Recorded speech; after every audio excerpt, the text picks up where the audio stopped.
Hello दोस्तों, केटी सन class में आपका स्वागत है। आज हम बात कर रहे हैं नॉर्मलता। आपके सांद्रता के पद चल रहे थे और आज हम कौन सा सांद्रता का पद लेकर चल रहे हैं, जो है नॉर्मलता है। अब देखो, नॉर्मलता को समझना क्या है, बहुत ही आसान है। अब सिंपल सी बात है, अगर आप इस लास्ट वीडियो को पूरा देख लोगे तो आपको नॉर्मलता का एक एक कॉन्सेप्ट आपको समझ में आ जाएगा। तो कृपया करके लास्ट तक बने रहिए तो समझते हैं नॉर्मलता क्या होती है, जिसको इंग्लिश में बोलते हैं नॉर्मेलिटी। ठीक है, देखो आपको नॉर्मलता को समझने से पहले आपकी जो पहले कंसिडरेशन टर्म थी, जो बोले सांद्रता के पहले पद थे, जिसका नाम मोलरता था, आपको मोलरता बिल्कुल समझ में आनी चाहिए। देखो मोलरता क्या कह रही है, पहले मोलरता को देखते हैं, नॉर्मलता पे भी आते हैं। देखो मोलरता कहती है, मान लिया आपके पास एक कंटेनर है। मोलरता ये कह रही थी कि एक कंटेनर, मान लिया आपके पास जो बिलियन है वो कितना है, 1 लीटर है। 1 लीटर क्या आपका बिलियन, सही है। और 1 लीटर बिलियन में क्या बता रही थी, वो बिले के मोलों की संख्या बता रही थी। मतलब जो भी पदार्थ में घोल लेते उस पदार्थ की जो आपका बिले पदार्थ है, उस बिले पदार्थ क्या बता रही थी, वो मोलों की संख्या बता रही थी। यानी मोलरता क्या कहती है, मोलरता कह रही थी कि 1 लीटर बिलियन में उपस्थित बिले के मोलों की संख्या को मोलरता कह रहे थे। तो नॉर्मलता क्या कहती है, देखो सुनो, नॉर्मलता सिर्फ ये बताती है आपको, जैसे मान लो आपके पास क्या है, एक कंटेनर है, उस कंटेनर में आपके पास एक बिलियन है और बिलियन का जो आयतन है वो कितना होना चाहिए, 1 लीटर ही होना चाहिए। 1 लीटर बिलियन होना चाहिए। परंतु मोलरता क्या बताती है आपको, मोलों की संख्या बताती है, पदार्थ के विलय पदार्थ के मोलों की संख्या। नॉर्मलता क्या बताती है, नॉर्मलता बताती है जो आपका विलय पदार्थ होता है, जो आपका विलय पदार्थ होता है उसके ग्राम तुल्यांकों की संख्या क्या बताती है, ग्राम तुल्यांकों की संख्या, सही है।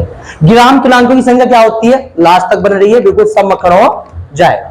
ठीक है, अब आपको मोलरता को कैसे डिफाइन करा था, देखो मोलरता के साथ कंपेयरिंग करोगे ना तो नॉर्मलता आपको बिल्कुल समझ में आ जाएगी। अगर मोलरता के साथ हम कंपेयरिंग नहीं कर रहे हो तो नॉर्मलता आपको थोड़ा परेशान कर देगी। देखो आपने मोलरता को कैसे डिफाइन करता, मोलरता को डिफाइन करता बिले के मोल। देखो मोलरता आपको निकाल लिए तो मोलरता क्या थी, बिले के मोल की संख्या अपॉन बिलियन का आयतन लीटर में। अगर हमें नॉर्मलता को डिफाइन करना है तो नॉर्मलता कैसे डिफाइन होगी, अगर आपको नॉर्मलता डिफाइन करना है तो नॉर्मलता आपकी हो जाएगी विलय पदार्थ के ग्राम तुल्यांकों की संख्या, विलय पदार्थ के ग्राम तुल्यांकों की संख्या अपॉन बिलियन का आयतन। किसमें, लीटर में। यहां तक समझ में आ गया। मोलरता में यहां क्या था, मोलरता में यहां विलय पदार्थ के मोलों की संख्या थी, बस नॉर्मलता में क्या आ गया आपका, ग्राम तुल्यांकों की संख्या। ठीक है, अब मोलों की संख्या कैसे निकल रही थी, भार बटे अनुभार, ऐसे तो निकल रही थी।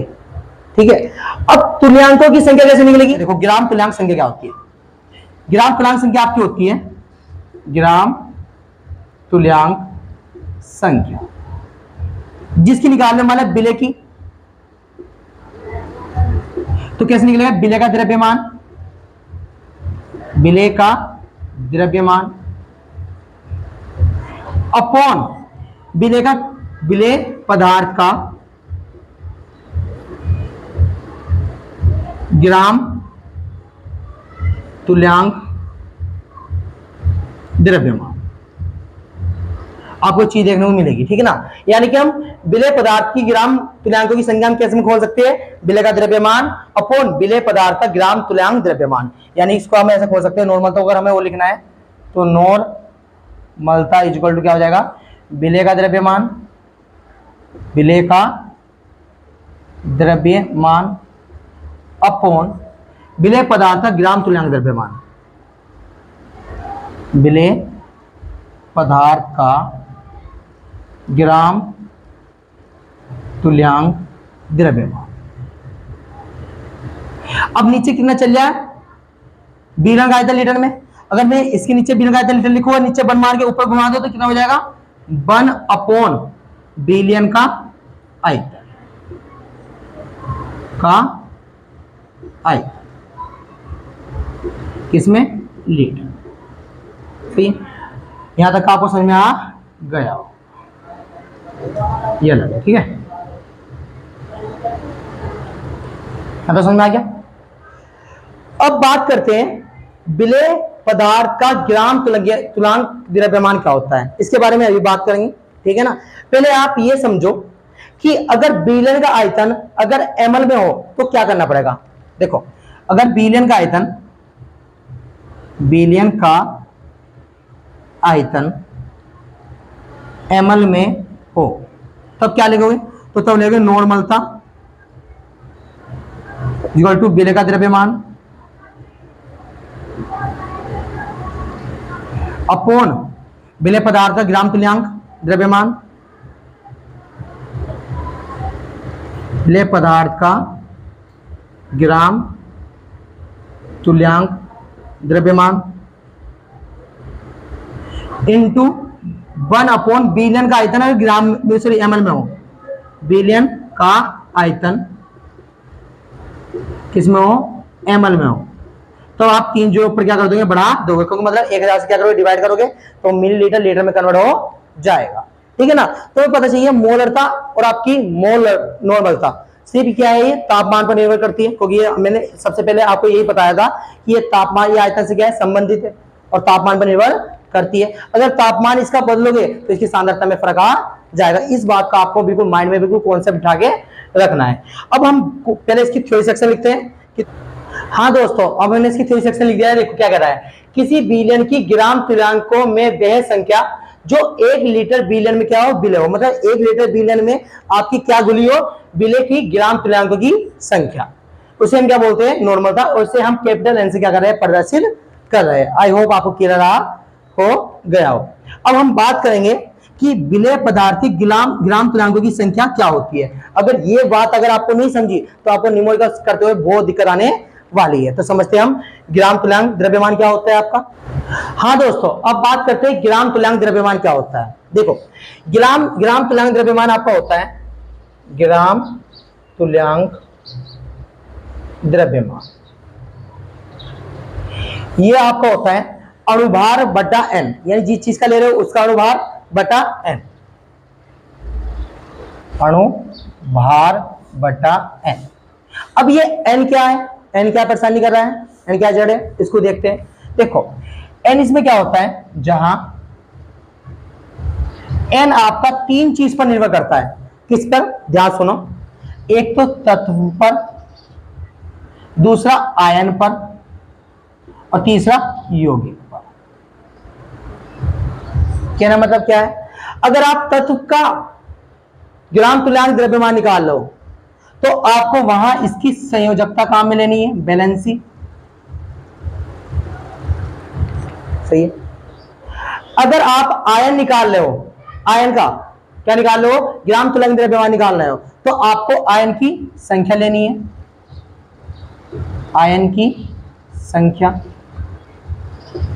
अगर आप यौगिक का ग्राम तुल्यांक द्रव्यमान निकाल रहे हो तब आपको धनायन या ऋणायन की कुल संख्या लेनी, ठीक है। देखो देखिए किस तरीके का, मतलब एक दो एग्जांपल देखते हैं और जब आपको क्लियर करते हैं। देखो, अगर हमें तत्व का ग्राम तुल्यांक द्रव्यमान निकालना है, सबसे पहली बात, अगर आपको तत्व का ग्राम तुल्यांक द्रव्यमान निकालना है तो कैसे निकाल लोगे। जैसे मान लो आपके पास कोई भी तत्व है, जैसे एल्यूमिनियम का निकालना हो, ऑक्सीजन का निकालना हो, सल्फर का निकालना हो और आपको क्लोरीन का निकालना हो। आपको ये 4 निकालने, एक एल्यूमिनियम का निकालना हो, ऑक्सीजन का निकालना हो, सल्फर का निकालना हो, क्लोरीन, ये आपके सर क्या है, तत्व। तत्व क्या होते हैं, तत्व होते हैं जो एक ही प्रकार के परमाणु से मिलकर बने होते हैं। ये बात आपको याद होनी चाहिए। देखो, अब तत्व का निकालना है तो निकालने के लिए उसका अणुभार बटा एन। अब अणुभार कितना होता है पता होना चाहिए। आपका एल्यूमिनियम होता है 13 नंबर पे परमाणु क्रमांक, ठीक है। अब एल्यूमिनियम 13 नंबर पे है तो अब आपको पता चाहिए इसका परमाणु भार 13 दूनी 26 रे 27, तो अणुभार कितना आएगा इसका 27। अब एल्यूमिनियम की संयोजकता, अब एल्यूमिनियम की संयोजकता देखनी पड़ेगी। देखो एल्यूमिनियम 13 नंबर पे है, इलेक्ट्रॉन विन्यास कोष में कितना बनेगा 283। अब इसकी बातम कोष में कितने इलेक्ट्रॉन है 3, तो संयोजकता कितनी हो जाएगी इसकी 3। ठीक है, क्योंकि आप तत्व देख रहे हो, तत्व में क्या आएगी संयोजकता, 3 नम 27 निकल गया। आई बात समझ में। अगर आपको ऑक्सीजन चाहिए तो ऑक्सीजन का अनुभार कितना होता है 16। अब ऑक्सीजन की वैलेंसी, ऑक्सीजन कितने नंबर पर होती है 8 नंबर पर, और ऑक्सीजन का आपको इलेक्ट्रॉन विन्यास, ऑक्सीजन का इलेक्ट्रॉन विन्यास कितना होगा 2 6। अब ये 2 इलेक्ट्रॉन किसी से ले लेगा, क्योंकि इसकी बातम कोष में कितने इलेक्ट्रॉन है 6 इलेक्ट्रॉन है। अब ये 2 इलेक्ट्रॉन किसी से ले लेगा, तो संयोजकता कितनी आ गई इसकी 2 2 8 16, यानी कि इसका तुलांक द्रव्यमान कितना आ गया, ग्राम तुलांक द्रव्यमान कितना आ गया 8। अगर सल्फर चाहिए तो सल्फर का अनुभार कितना होता है, अनुभार बटा एन, एन क्या है आपका तत्व, तत्व क्या है संयोजकता। अब आपका अनुभार कितना है इसमें 32 सल्फर का। और सल्फर की अब संयोजकता देखो, सल्फर कितने नंबर पर होती है 16 नंबर पे। अब इसका 2 8 6 बनता है, तो बातम कोष में कितने इलेक्ट्रॉन है 6 ही है, तो ये 2 इलेक्ट्रॉन किससे ले लेगा, तो संयोजकता कितनी आएगी 2 2 8 16। अब क्लोरीन का निकालना है, क्लोरीन का आपको अनुभार कितना होता है 35.5, और संयोजकता कितनी होती है इसकी 1, डिवाइड लगाओगे तो 35.5 ही देखने को मिलेगा। तो ये आगे आपकी तत्व का ग्राम तुल्यांक द्रव्यमान। अगर आपको आयन की संख्या, जब हमारा आयन का निकालना है, आयन का ग्राम तुल्यांक द्रव्यमान निकालना है, तो वो किस टाइप से निकालते हैं उसको भी देख लेते हैं। देखो अगर आपको दूसरा आयन का ग्राम तुल्यांक द्रव्यमान अगर ये निकालना है तो आप कैसे निकाल लोगे। देखो अब सिंपल सी बात है, अगर आपको इसका आयन का ग्राम तुल्यांक द्रव्यमान निकालना है तो फार्मूला क्या बन जाएगा आपका, इसका अनुभार अपॉन एन। एन कौन सा है आयन, तो आयन की संख्या, एन क्या बैठेगा आपका आयन की संख्या, जब आप ये वाला फार्मूला काम में लो। देखो आपके पास आयनिक यौगिक कौन से होते हैं, जो आयन से मिलकर बने होते हैं। जैसे मान लिया आपके पास क्या है NaCl, ये आपका आयनिक यौगिक है। दूसरा आपका H2SO4, ये आपका आयन है यौगिक है। आपके पास को तीसरा कौन सा है NOH, ये आपका आयनिक यौगिक है। तीसरा आपका कौन सा है आपके पास, जैसे मान लिया Al3+, और आपके पास SO4-2, ये आपके पास मतलब आयन ऊपर आते हैं। आपके पास कौन सा HCl, ये भी आपका आयनिक यौगिक है। KCl, तो ये आपका आयनिक यौगिक है। सही है। अगर इनके आपको क्या निकालने पड़ गए, ग्राम तुल्यांक द्रव्यमान निकालने पड़ गए, तो आप कैसे निकालोगे ध्यान से। तो सबसे पहले इसका अनुभार, NaCl का आपको क्या निकालना पड़ेगा अनुभार, तो NaCl का अनुभार निकलता है Na, और Cl का अनुभार निकलेगा Na+Cl। Na का परमाणु भार होता है 23 और Cl का होता है 35.5, दोनों को जोड़ोगे तो कितना आ जाएगा 58.5, यानी कितना आ जाएगा आपका 58.5 बटा n। n बोले तो आयनों की संख्या। अब देखते हैं कि आपका NaCl कैसे बना होगा। तो आपका NaCl जो बना होगा Na+ और Cl-, यानी इनमें कोई भी एक आयन ले लो, कोई भी एक आयन की संख्या ले लो, तो यानी कि आप कितने आयन है एक ही है, एक डिवाइड करोगे तो कितना आएगा 58.5 देखने को मिलेगा। ठीक है, अब बात करते हैं H2SO4 के बारे में। तो H2SO4 का क्या निकालोगे, पहले अनुभार निकालोगे, तो निकालते हैं H2SO4 का अनुभार। देखो H मल्टीप्लाई 2, अगले के लिए प्लस के साथ लगाओगे, S हो गए कितने 4 मल्टीप्लाई O, ऐसा कितना होता है 1 मल्टीप्लाई 2, ऐसा कितना होता है 32 परमाणु भार, और 4 और O का कितना होता है 16, 2 एकम 2, यहाँ कितना हो गया 32 और 16 चौका 64। इन सबको जोड़ो, 4 और 2 6 और 2 8 और 6 3 9, कितना आ गया 58, कितना आ गया 58। सही है। अब आपको क्या चाहिए आयन की संख्या। अब H2SO4 कैसा बना हुआ थोड़ा इसको देखो। देखो H2SO4 आपका H2SO4, देखो H+, दो H+ आए होंगे, और SO4 क्या होता है 2- होता है, SO4 2-। तो यानी कहने का मतलब आपके पास यहाँ 2 प्लस है और 2 माइनस है, तो यानी कोई सा भी आप एक ले सकते हो, धनायन ले सकते हो या ऋणायन ले सकते हो। तो कितने आपके पास आयनों की संख्या कितनी है आपकी बार 2, अब इसको 2 से क्या कर दो, डिवाइड कर दो, तो कितना आ जाएगा, 2 चौक 8, 1 गया 2 9 18, कितना आ जाएगा फिर 49 आ जाएगा। क्या इसका H2SO4 का ग्राम तुल्यांक द्रव्यमान। इस टाइप से निकालने। अगर आपको NOH का निकालना है तो NOH का अनुभार देखो, तो आपको NOH का अनुभार यहां देखो, तो आपको NaOH का निकालना है, तो N का कितना होता है, Na plus O plus H, तो Na का हो गया 23 परमाणु भार, O का कितना हो गया आपका 16, H का कितना हो गया 1, सबको जोड़ेंगे कितना आ जाएगा 40, तो कितना आ गया आपका 40। सही है। अब NaOH क्या निकालना पड़ेगा, आयनों की संख्या निकालनी पड़ेगी, तो आपका NaOH कैसा बना होगा, Na प्लस और OH माइनस, धनायन तथा ऋणायन में से आप कोई भी एक आयन ले सकते हो, प्लस का एक आ रहा है तो आप एक लोगे, डिवाइड होगा कितना आएगा 40 ही देखने को मिलेगा। अब Al3 प्लस है तो Al का परमाणु भार कितना होता है आपका 27, और आप यहाँ आयन कितना है 3 है, तो 3 नम 27। अब अगर SO4 है, SO4 का अनुभार निकालना पड़ेगा, तो SO4 का अनुभार S प्लस O मल्टीप्लाई 4, तो ऐसा कितना होता है 16, O का कितना होता है 16 मल्टीप्लाई 4, तो 16, 16 चौका 64। सही है। अब इन दोनों को आपको क्या कर लो, जोड़ लो, इन दोनों को जोड़ोगे तो कितना आ जाएगा 6 4 10, ठीक है, कितना आया 1 6 7 और 1 8। एक मिनट रुक जाओ, वीडियो हो गया। हाँ दोस्तों, अब बात करते हैं SO4 की, तो आपका SO4 2 माइनस, देखो SO4 का आप क्या देख रहे हो अनुभार, तो अनुभार कैसे निकला S प्लस O मल्टीप्लाई 4, ऐसा कितना होता है 32 परमाणु भार, मतलब सल्फर का, उससे कितना होता है 16 मल्टीप्लाई 4, ऑक्सीजन का परमाणु भार कितना होता है 16। अब यहाँ से आ गया आपका 32 प्लस के 16 चौका 64, इन दोनों को ऐड कर दो, यहाँ कितना है 6 और यहाँ कितना है 9, कितना आ गया 96।